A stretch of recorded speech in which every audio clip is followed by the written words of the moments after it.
小助理帶你嚟睇下倫敦人會員專享嘅套房究竟係點嘅。一入門口就可以感受到奢華英倫風，酒店大堂還原咗比卡迪利廣場嘅雕塑，仿佛將成個倫敦搬入咗澳門。酒店所有嘅房型都係豪華套房嘅標準。呢一次小助理住嘅係路易套房，75平嘅空間超級闊落，客廳配備咗名牌梳化同埋真皮座椅，寶藍色嘅軟墊係點睛之筆，帶出滿滿嘅英式貴族風。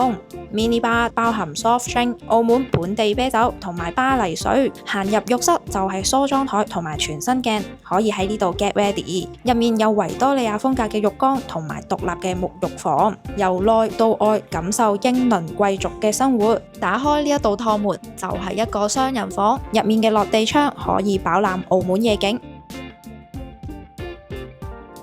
房同埋廳都有一個熒幕超大嘅電視，牆上面掛滿藝術畫作，感受唔同時期嘅歐洲藝術，就連燈光嘅開關都做咗設計，真係細節滿滿啦！咁樣嘅奢華套房，你哋覺得值幾多錢一晚呢？快啲 comment 話俾小助理聽，下次繼續帶你去 room tour啊！